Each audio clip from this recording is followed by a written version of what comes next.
В Ингушетии число привитых первым компонентом вакцины составляет 271 608 человек. Это 76,5% от общего количества полученной вакцины и 95% от количества подлежащего населения.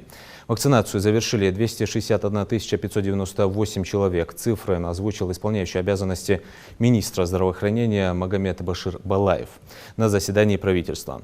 Повторной вакцинации подлежит 98 130 человек. Второй компонент получили 70% от подлежащих. Полученные Минздравом 480 доз вакцины для детей уже распределены по медицинским учреждениям. На сегодняшний день на лечении находятся 4595 человек, 4241 амбулаторно, 92% от общего числа находящихся на лечении.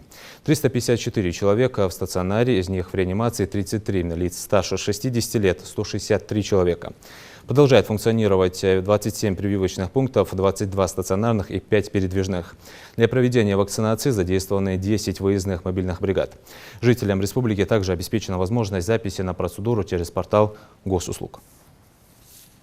Увеличено количество бригад скорой медицинской помощи пациентам с подозрением и подтвержденным диагнозом новой коронавирусной инфекции. В настоящее время в Республике Ингушетия работает 15 лабораторий, осуществляющих тестирование граждан на определение коронавирусной инфекции. В том числе развернуто 6 лабораторий в медицинских организациях государственной системы здравоохранения и 8 частных лабораторий. И одна лаборатория – это Центр гигиены и эпидемиологии Республики Ингушетия.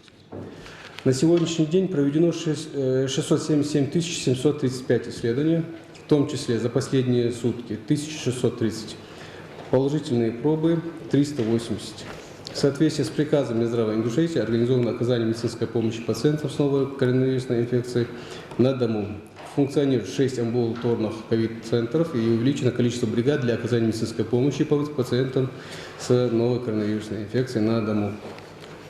Организована работа единого номера 122 и задействовано 5 операторов единого центра, которые перенаправляют вызова в амбулаторный ковид-центр по месту жительства. На 14 число лекарственные препараты отпущены 8496 пациентам. Приобретены лекарственные препараты для амбулаторного лечения пациентов с новой коронавирусной инфекцией. Дополнительно выделены средства для приобретения лекарственных препаратов для амбулаторного лечения, подготовлены заявки.